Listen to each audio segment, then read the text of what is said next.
it's your buddy Peace and Harmony with you here today. We're focusing in on how to better identify some of the covert narcissist behaviors and manipulation traits.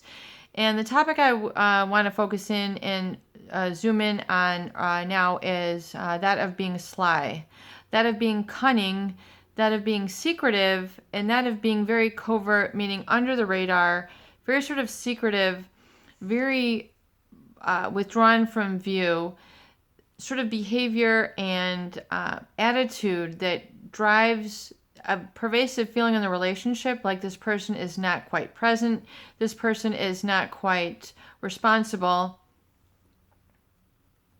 and this person is not quite accountable to me. There seems to be something secretive, there seems to be something sly, there seems to be something sort of cunning and deceitful in nature.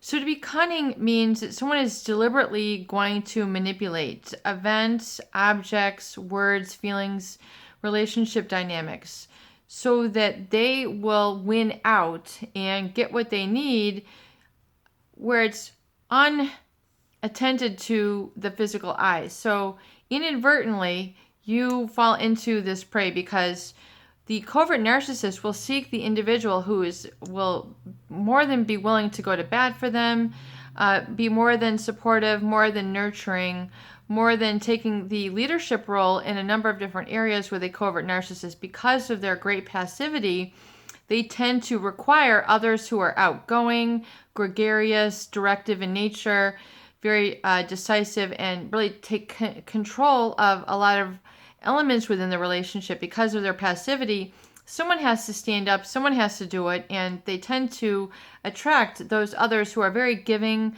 loving, caring in nature, which then metamorphosizes into codependency, and then after that really into remorse and regret and resentment for being placed or forced into that position with a covert narcissist. So a sly nature, it can be very deceitful. So we talk about the covert narcissist and how they manipulate through withdrawal. And a lot of people say, well, this is unaided. There's something that's not apparent to the naked eye. How do we know that the deception is going on through withdrawal? It's because there's a very marked lack of communication, a very marked lack of empathy. It's just a feeling. There's a very reserved nature about them. And yes, some wonderful people can be very reserved, very stoic, yet in a covert narcissist, there's a manipulation that is very sly, very covert in nature when it comes to their communication and lack of communication. So it will be, their communication will oftentimes be very superficial. It will not acknowledge certain aspects of a situation or what is required. So for example, if you give them a task to do, they might say they're going to do it, but they will only maybe do it partially or not do a very good job. And they'll say, I did my best. We did the best that we could. It's just a way for them to get off of the hook and not really be responsible or accountable, and furthermore, take care of others. So we see a lack of taking care of others and attentiveness to others through this. It's a very sort of lack of energy, unenergetic approach with which they take to people, situations, and events, which is part of the harm. And so it's like the little white lie. It's not so much that they are sly by what they do, it's sly by what they don't do.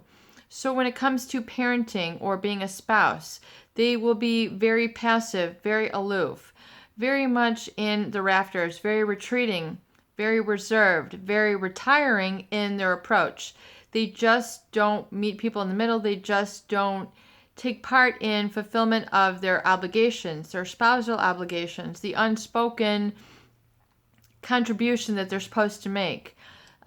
Getting the door once in a while, getting the chair once in a while, giving a compliment, taking up their end of the bargain, picking up their slack, carrying their own weight. You feel that there's this lack of responsibility and you feel a sense of burden. You feel a sense of weight. You feel like you have to take on more than your fair share.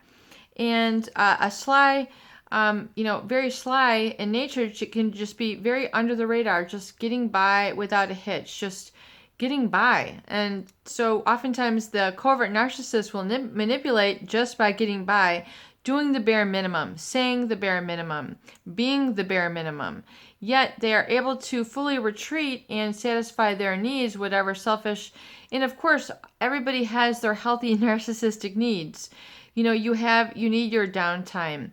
You need your time to do your personal reading or your personal studying or your exercise or pursuing your interests. So there's nothing harmful about that. It's when it becomes imbalanced, and it's when others are neglected, not attended to, and this is where we see the issue. And so be very attuned to this as a manipulative tactic from a covert narcissist. And really, it's important to then call them out and just hold them accountable. Let them know your experience. Let them know your end of the situation. Be willing to communicate that, and then just say, do you understand? Does that make sense? Do you get this? Do you see where I have this need?